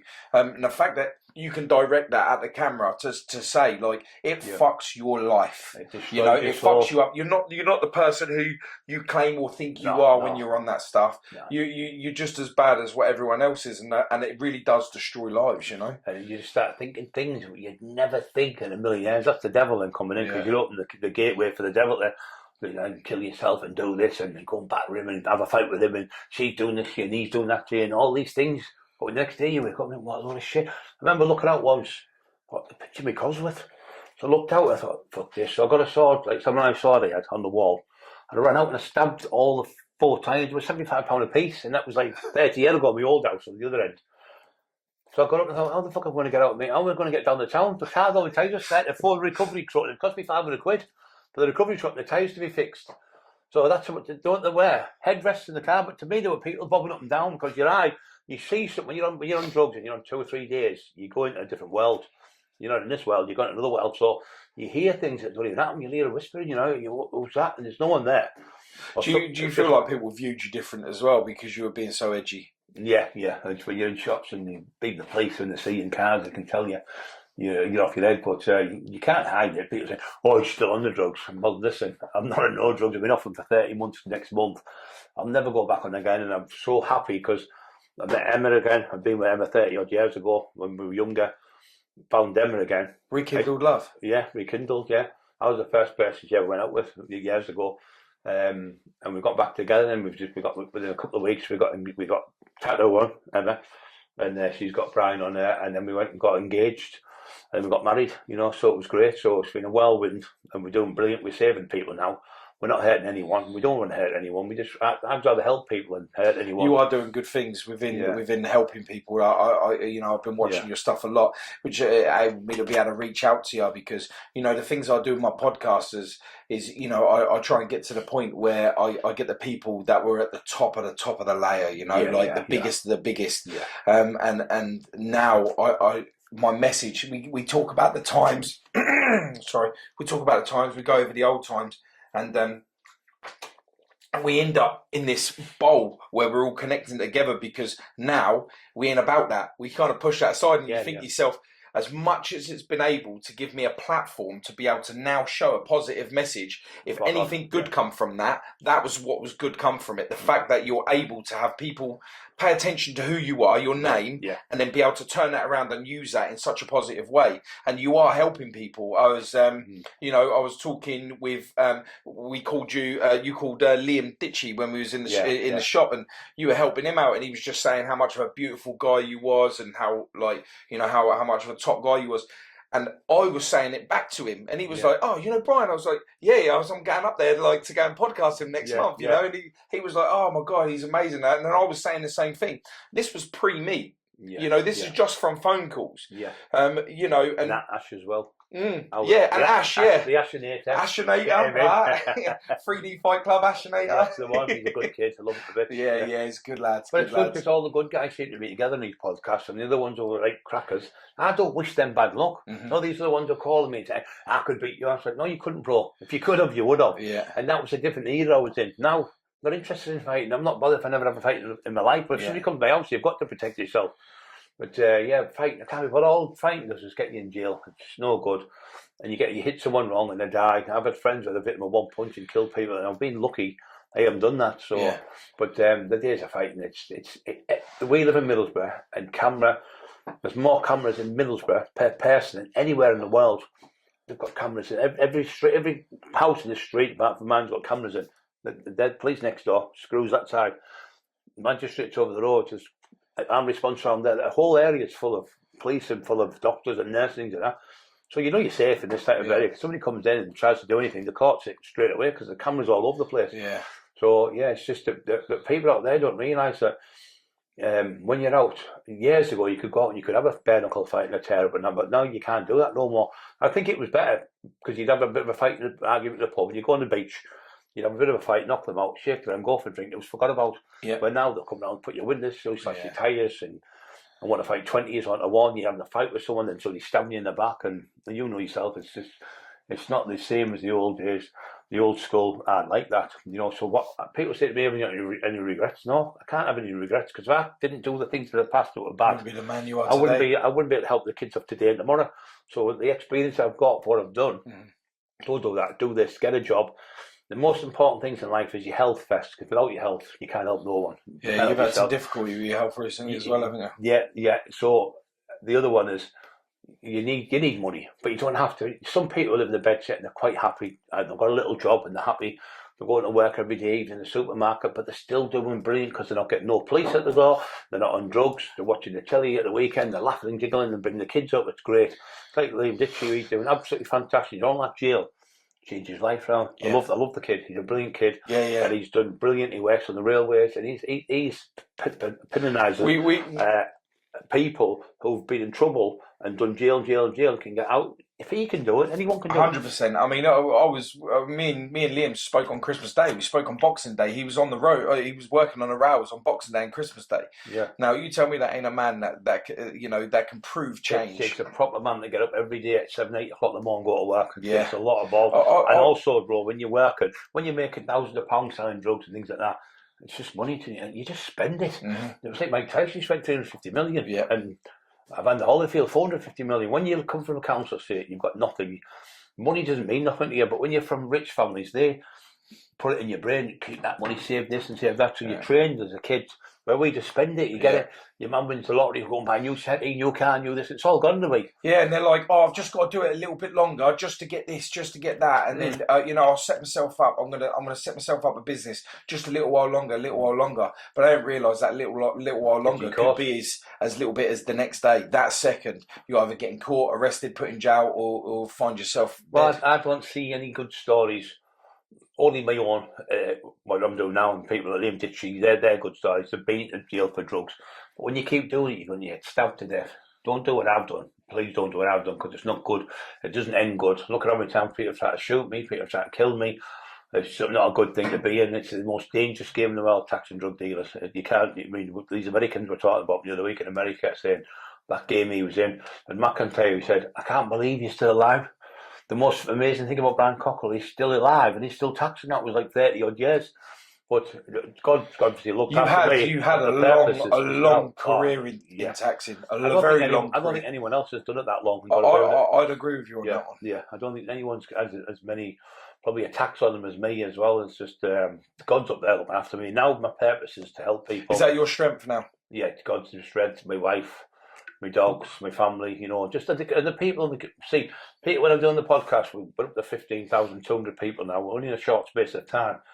But because we're giving a good message to people, we love all our fans, we love all our people, we love anyone who comes on there, because what we class it as our community.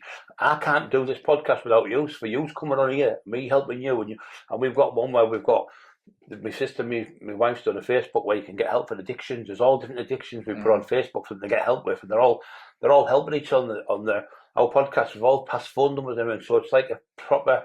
We do it in the house. The dogs will come in. We have Eli and the dog, and Scrappy will come in. We'll talk to her. So it's like being in the pub with us or being at our home, like you are today. Yeah. And when you're in that organic, community, and everyone's like, "Oh, it's great." They're just so genuine. Yeah, and that's the best way to be. I think when you start trying to be something you're not, people can see right through it. Well, I mean, when you're trying to get people to listen to a message that is fake.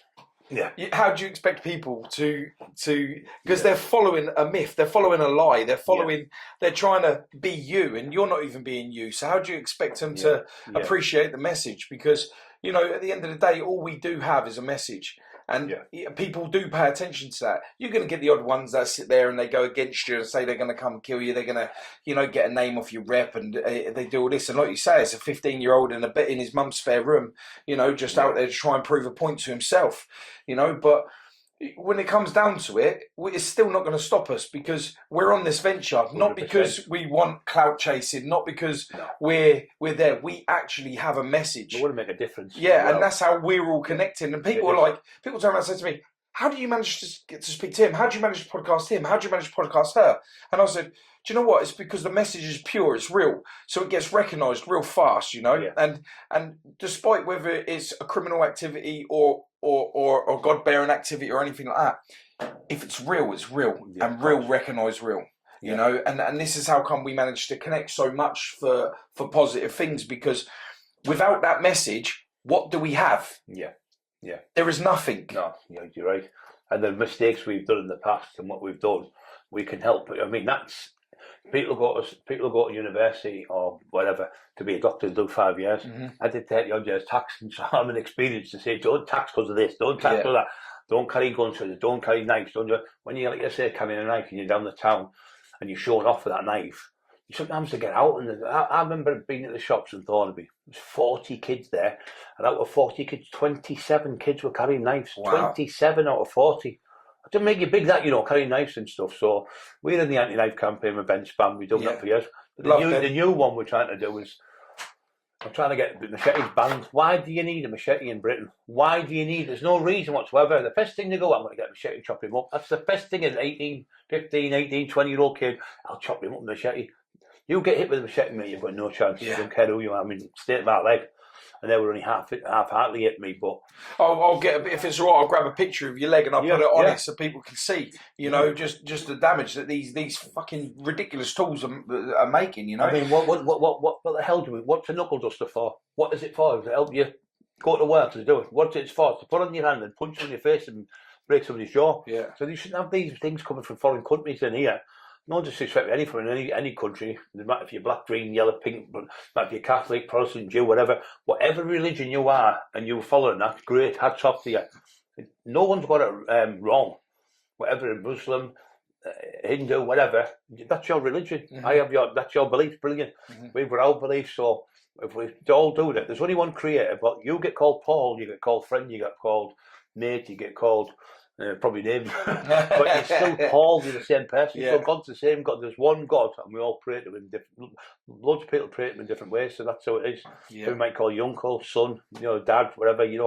So there's only one God. There's only one Creator. So we all pray to Him different. But if everyone just sticks together as a community, I can't change the world, but I can throw out ideas out there to help the world change. And that's what we're trying to do. Just get people to realise carrying knives and machetes and knuckle dusters. They're only going to get you in jail. They're only for one thing, is to hurt people. Yeah. You're not going. But I just can't understand. We never had that as kids. We never carried knives. It was never in our vocabulary. Never heard of it. We having a fight with Steve. I'm going to smash his face and you'd have a fight. Yeah. That would be it. But everyone crowd around you at school. You'll have your fight. You then go on. Yeah. Never heard of a knife at schools. There was a school not long ago. My friend Shane Taylor. He took his kids there, and they were all out with Shane today. Shane, I tell him I was asking good lad. Yeah, I will do. Good lad. I love Shane. Crazy mad man he used to be, but he's the same. He went to school. And men with machetes chopping each other up in this school, primary school. Just that was only about a year ago. So absolutely mad. Wow. Yeah, I don't get it, and you're absolutely right to push forward for the ban of that. I'm happy to sign a petition and help you spread that petition without a doubt, 100%. And I think the sooner the better. Yeah. Even as I remember when I was a kid, and it was one of my mum's. Something to do with my mum's husband at the time's family. It was not my dad, but you'd go around the house and they'd have samurai swords on the wall, and they stayed on the wall. They never come off. It was like just it was just like they weren't sharp. They weren't nothing. They was just there. Now kids see that on the wall. They're like, I'm not putting that on the wall. They'll buy it with a dick and they'll throw the stand away and put the knife in the trousers. Well, where's the mentality come from? Because I know it wasn't something that I looked up to anyone and think to myself, he's got a samurai sword. He's got a knife. He's got something. I think they sit there and think to myself, I need to do that. Yeah. Like, where did that come from? No, I don't know. You see people fighting. Oh, I'm going to have a fist fight. You see that because you're brought up with that, on the cobble, especially with my family, all Scottish and Irish. So that's installed in you as a kid. I remember my first. This is the first time I think I've told this story. I think I've told it on my podcast, but the first fight I ever had for money. It was a lad called Tommy Gibbons. And Robert Gibbons, that lived across the road. Do you remember when you were a kid, you played gatey? Yeah. And you'd open the gate and you kick the ball through, and if it was three goals, you'd win or whatever.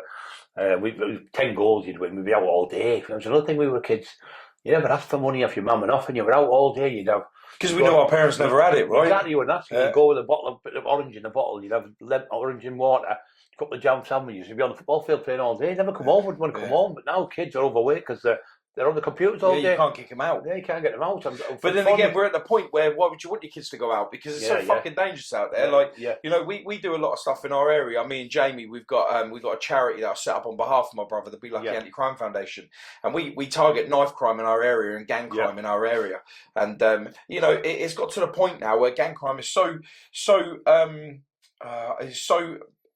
massive that if you're hanging around with more than 3 people, you're classed as a gang. Right.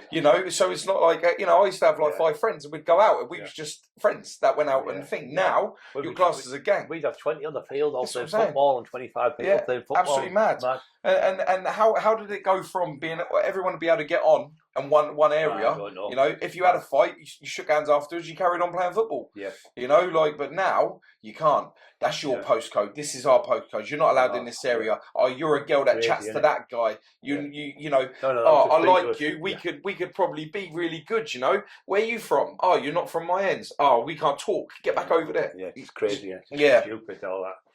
So I'm back to this best fight he had for money. So I was about 11-year-old or something like that, and he was 11 or 12. And the other kid was about 15, 16, something like that. And he was a big, tall, skinny lad, about 6'2" or something. I was only a kid, a little skinny kid, weighed about 6 stone or something. And he kept bullying me all the time. This one day I hit him and he went down and I started beating him. Anyway, the fight broke up, his mum and dad shouted out the window, and anyway, I went back to my house and he went back to his. So the next day, we had a rage fight. Years ago, you'd have toilets, like public toilets. You used to put a penny in to go in the toilet. So you'd have like public toilets. So we'd fight at the toilets. So we'd go around this place where we used to live and be fighting him at the toilets. And I was, my mum put 50 pence up for me to fight him. For 50 pence in them days, you go to the pitch at 20 pence. Yeah. Mars bar was 3 pence in them days. So I'm fighting, I had the enemy knocked the shit out of me, dragged me down, broke me in the head, and the bloke broke it up. I was thankful. But I put a couple of marks on and scratched him and that, and a bit of a mark on his nose and everything. Never bullied me again. So my mum said, you put a mark on him, and you put a mark, he'll think twice about it. Never ever bullied me again. So it was right if you fight back. If you just keep standing there like I always turn around and say, my message is no violence. I'm not saying no violence. I'm saying that, you know, discrepancies can be solved through words, you know, and that should be your first port of call. Yeah. But if it is on you, I'm not saying don't punch each other in the face. No. I'm saying don't use knives, you know, and you know, if people did go back to it, and you've got to respect events that get put on, like these fight events, the white collar boxing, the bare fist knuckle events, you know, being involved with the 3D events, with the boys and that, like, not as a business, just, you know, being able to be a part of them, and pushing this forward is, you know, and they sit there and they say, if you've got any problems, this could be settled in the ring. You know, settle it in the ring. And like, you're not going to get hurt as bad because you've got spongy gloves on, you've got a little bit of rest, but you're still going to get... And you've got your fair play men there to stop that stuff from happening. Yeah. So, you know, I can't see why I can't go back to the old ways and be that way, you know. Yeah. At least you're alive. Yeah. At least your families ain't going through, you know, the pain that... trauma. All the trauma, all of it, mate, you know. It's absolutely mad. It is mad. But yeah, I mean, this has been amazing today. It has been great. It's been amazing. Like, what's next for you? Obviously, like we just brushed on your health bit earlier on. I mean, you've had operations and that to do with yourself.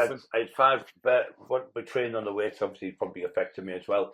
So when I went, I got an MRI scan, and they called me back, come back. And I went, well, scary a bit, but by the way, you need to do straight away. What's the money? He said, well, your vertebrae.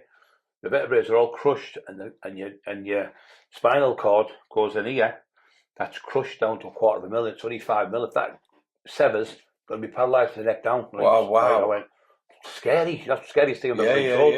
Anyway, a couple of weeks later, I was in, got the operation. You find yourself just sitting there, and they're like, they come in, you sort of turn like this. You don't even want to move or anything. I can imagine. Yeah. So anyway, they did the operation on my neck. So your vertebrae are like that. So they've cut the backs of the vertebrae off where they've crushed. Straight, and they put the spinal cord straight, done that, and then they put 2 titanium rods each side with 8 bolts in that one, 8 bolts, nuts and bolts in that one. So I've got 2 titanium rods in my neck, and I've had 5 vertebrae done with 10 screws in, and the laminectomy I done was where the calcified bone had to all be drilled out and chiselled out my back. Instead of being a 3-hour operation, it was 8.5. I've never known a longer operation, so that was done. But 3 or 4 or 5 months later, I said, I think I've got another one in my bottom. Like, no, you're imagining things. So told me in Manchester anyway, would be known every bone in the body and everything. I said, I've got a bulging disc, and I said, I think the disc aren't working because my legs aren't working properly. So goes back 6 months later. Oh yeah, you're right. You've got, you know your body, don't you? And yeah. So anyway, it's L4 and L5, but them ones there in the lower back, it's like the analogy is just like a horse's tail. All them nerves were trapped in that calcified bone, so there was no signals getting sent to my legs. So I was falling over all the time. Balance was terrible. I think that's happened to me. Yeah. So I've got it done, but the pain in my lower back is. It's been 6 months. Your coccyx bone. Oh, my brother got his. I've never done that one. My brother fell. A lot of people do that, fall to the stairs and the pistol fall. When you break it, you can't fix it. Mine was a prolapsed disc. My coccyx bone. All the shooting pains, everything is all gone to my coccyx bone. It's absolutely nightmare. I've spent thousands on. I've not tried the stem cells. I've been looking into the stem cells. Yeah, I was talking to your missus about that earlier on. The stem cell treatments. Yeah, it's absolutely crazy. I've got a friend who's in a wheelchair. He got knocked off his motorbike. He was in the army. He got knocked off his motorbike, and he's just started looking at them because he's completely paralysed. And then every now and then his legs kick out. My right hand's paralysed there. I can't open it properly. But what I do, I have to open. I can train that way. I can mess about shadow boxing, but I can't type. I can't do anything with my hands. So they've damaged I think the 7th vertebrae needs doing. They should have done the 7th one as well. He said it's bordering on need doing. So if it's even like a hair's touching the nerve, you get pain. Yeah. So the vertebrae's got calcified bone spilled up, so it's touching the nerve, if you know what I mean. So it has to be chiselled out again. So I'm going to have to have the same operation again, but only one vertebrae needs done this time. But I've got to have to go all through the same procedure again. I had that done a year ago, just over a year ago, 13 months coming up. But third time looking, I look at it to me. If it's going to make me better, I'll go for the pain again. Yeah. And God will get us through. We got through this one. I've had 2, so it'll be 3 operations. And people want to fight me. Paralysed in a wheelchair I was for 6 months. But like my hands were like that. I couldn't even wipe my backside. My wife had to clean me and everything. Couldn't eat. She had to feed me like a baby. And then all the hyenas, I'll fight you. But couldn't even get out. Couldn't even get out of the wheelchair. How did that make you feel being so vulnerable? Really, that was the worst feeling I had when I was so vulnerable. I thought, you fucking cowards. Sorry for swearing, guys. Pure cowards. I thought, you never done nothing when I was normal. Never said boo to me. But as soon as you're injured, all the big harm, I could have beat you, I could have beat you, I could have not. All coming out of this crap now. But like I say to God, it says to me, forget about all that. You were the best. You were the best. You don't have to prove nothing. You're there. You're the tax man. Blah blah. You've got nothing to prove. And you've got nothing to prove. What have you got to prove? So when you talk to people like that, he keeps you right. Good people like that. But people, I wouldn't dare offer something like top like say Lenny McLean when he was injured. I wouldn't fight. You're paralysed. It's just cowardly, isn't it? So, and shame on them it is for me. I think it's a shame on them how they can sleep at night. Want to fight a man who's paralysed. I'm not in the wheelchair now, but I was for 6 months. But still not 100% me, as you know. You've seen me walking today, struggling a bit. But I just keep going every day and think, God, thank you, I've got another day. Do you know what thank you, Lord, for helping me. And I'm glad that you're able to be the man that can open up and say that, because people do look upon you for your words, and they stand by your words. And the fact that being who you are, to being in a wheelchair, to be able to put you, probably it would have been your lowest time. Even past the drugs, everything. Well, because I thought, what am I going to do? I was going out place and I was a little bit scared. People looking at you and feeling like you're getting judged. Look at the state of him, and he's knocking and laughing at me and putting comments in. You're waiting, heaven's waiting for you. You're going to be dead in 6 weeks. Did you ever get that hard? That's karma. Did you get all that? This is karma coming back on you. What you did. Did that ever play on you? Did you think it was karma? I just think no. I mean, I've had that much karma in my life. I mean, my brother was raped as a kid. He ended up killing himself, so that's when I went on the drugs more. People don't see. I don't judge people. Like people, you see these girls or prostitutes on the street. I mean, but people forgetting they've been raped as kids. They've been raped off them. There's definitely a backstory. There's a story, and they're not just doing it because they like taking drugs. They're doing it. What they do is they take the drugs to mask what's happened to them in the past, and then they can't make any money, so they start selling their own body. It's so sad, mate. It breaks my heart. There's so many people out there doing them things, and in the most dangerous game they do in the world. They're vulnerable. And the thing is, people are so quick to judge, but they don't know. They're not once. No. I bet you that not once did they stop and just turn around and say, "Are you okay?" Well, what put you here? Like, where's this journey come from for you to be able to, sell yourself, your soul to anybody? For you can't get any lower than that for selling yourself for money. So it's just, I feel sorry for the people, but people point their finger at them. But you live in there, walk in their shoes, or see what it's like. You go through what they've gone through, you know, it's just terrible. But people, he who hasn't seen cast the first stone. You get so many people, point fingers, and never even, they don't even, like they'll say an actor, I can't stand that him. I don't like that rubbish, you know, he's rubbish. Or, you don't even know the man. No, I don't like that David Beckham. He's garbage, he's rubbish, a footballer. Just people point fingers and say things without even thinking about it. And the consequences of some people, especially these bullies, online trolls. I mean, I got called a bully online troll. Me and my wife went straight to the police station, went in, where's the accusations? He went, do you know what? He said, there's not even one malicious communication off your computer, off your phone, and nothing. They're all just made up. So they let us go within 20 minutes of being in the police station. I think that's your biggest bother, innit? Being called a bully. I think that's your biggest one. I don't like it because I've never been a bully. I was bullied as a kid. And when I've ever fought any people, the good people, the teach how to read him, or the proper people know me, but the other ones who point fingers and say things don't even know me. They love to say it. You always find that the person that was doing wrong, and you managed to sort it out to be able to fix the situations because they were hard done by. Because they were the enforcer, and then when a bigger enforcer comes and they say, "Look, settle down. You need to sort this out. This ain't happening." That would be the person that calls you the bully. Yeah, that's what it is. A lot of the people you've probably taxed in the past, you've taxed the dads or something. I call your names. Oh, you bullied my dad or whatever. Well, no, you were selling drugs, and for me, it was fair game to tax drug dealers when we were doing it in the day. But whether we're right or wrong, but at the end of the day, we done it. But the thing is, people are so easy pointing fingers at me, but what have you done in your life? How many people have you saved from committing suicide? How many people have you saved now? Whatever I did in the past, I've done, it's gone now. And if it is karma, I've paid for it, haven't I? So there you are. So, but to just say things that don't even exist, like my wife, I'm raping my wife, I'm raping my dogs. It's just absolutely insanity, isn't it, people? And he's beating his wife up, he's doing this, he's done that, and just absolute mental. But you're going to get that, aren't you? The bigger you get, the more people you help, and the devil's going to be there throwing. But us being Christians, we've got a shield on us. Nothing can penetrate that, so we're there, we're safe. But sometimes you let them in a bit when you start arguing back with them, and really all they want is that narcissistic fuel.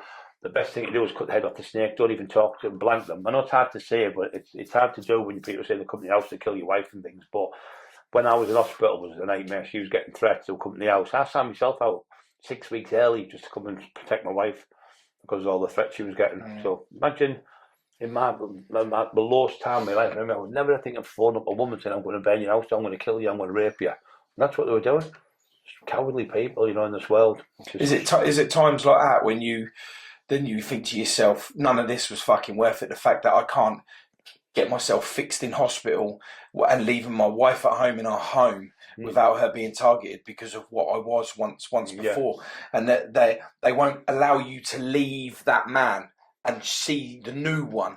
They just keep you in that dark patch, that negativity, and I don't think it's fair because, you know, if you are about change, I think people should give you the benefit of the doubt and listen, because I think it could help them. You know, and the fact that, you know, what you've done in the past to be able to get by, or however it is that you viewed it at the time, that was the era, and that's why a lot of people don't understand. You've got your own environment, aren't you? You've got no one, you've got no job, you've got nothing, so you think, the era at that time, you made do with what you got. Like people are viewing, like today, we've got the iPads, got phones, everything's on there, we could do that. There was none of that back then. So they're taking today's mentality back in the olden days, still taking the technology, still taking the social media, still taking all of that back when it was never even heard of. So people of today wouldn't have been able to survive back then on the street, but then the people of the street back then can't survive on the street today, because where you would be respectful and have the fight hand on hand, now, even if you brought the you back then to today, you've got to worry about the person that's carrying the knife, carrying a gun, carrying any form of tool. The fact that they're fighting, you know, 5, 6, 10 men on one, you know, it doesn't matter how hard you are, fighting that amount of people is a challenge. You're lucky to walk out alive. You're proof of that, you know. You managed to walk out alive from that. But, you know, I think people need to step back from the old. Appreciate the old is now old, and the new is what we're talking about, what we try and push forward, because you know, the message is true, the message is real, and I'm glad to be a part of that message with you, Yeah, you know, and pushing forward on that. And I've absolutely loved meeting you today, and you know, I really appreciate it. And we're going to be at the 3D Fight Club, aren't we? Yeah, we are. We're going to be down there with Ashinator. Yeah, we'll be down there. Yeah, it's going to be good. Matt Legg's good. The boxer, he's good lad. He's going to look after me. So I think Big Joe Egan's going as well. Yeah, Joe. I think I'm going to be podcasting him within the next couple of weeks. Joe Egan. Yeah, I love Joe. He's a great lad. Yeah. When I was really down, he messaged me, and he's a good guy. You know, lovely man. There's a lot of people I know that when people are feeling a bit shit, he reaches out to them, and do you know what? That's a man's man. You know, oh, he is proper man's man. Yeah, the fact that old-fashioned, never fight, you get beat, shake hands, and that's it. Forgot about, but he's a lovely man to have on your side. He's just there. He's just a great man, and he just helps people. But he gets called the same. It's funny how they call you, but when you're in your day, they never says no. Yeah, never say a word. Yeah, and they all want to know you. Yeah, they all want to know you. Yeah, they all want to know you. I could have done this. No, but if you could have, you would have. Wouldn't you? You always get that. You should have that as a T-shirt. If you could have, you would have. Yeah, I like that one. Yeah, definitely. We should get that done for you. Yeah, that's good. Oh, brilliant, guys. No, thank you very much. I really appreciate it. And if there's anything else you'd like to add to the viewers or anything like that. Look, there's a lot of use of. I know you've gone through COVID and we're down, but we've gone through the Black Plague, the bubonic plague, we've gone through the Red Death, we've had all these different viruses over the years, and we can beat it, guys. We can beat it. I know a lot of you suffer from mental health. I know come of our channel, have a look at what you're doing, and please don't carry knives because it doesn't end good at all. And the other thing is, if you're on drugs, you can get help. There's help out there. You need to keep away from people who sell them to you. You need to make a little plan, get yourself in the gym, do a bit of training, occupy your mind, find Jesus. It's really good. But the thing is, love everyone because there's not enough love in the world. But then people who fell out with your friends or fell out with loved ones, go and see them, because if they pass away, you'll never ever forgive yourself for not going to see them. So you might have an argument with a brother or a friend who's really, and they end up getting ill, they die, and you think, I wish I had made friends with them. So be safe. I love you all, and everyone just look after everyone. Yeah, and your page is very active as well, isn't it? Yeah, and if anyone wants to, come and speak light on some of your lives and that, you've always been willing to chat. So, do you want to tell them your YouTube channel? So when you do your lives, Tax Man Brian Cockerill and Emma Cockerill, it's on there. If you want to come on, it's free. We don't charge anything. We don't want any money off anyone. If you subscribe, it doesn't cost a penny. But if you subscribe, we can tell you when we're going live and when we're coming on, who's coming on.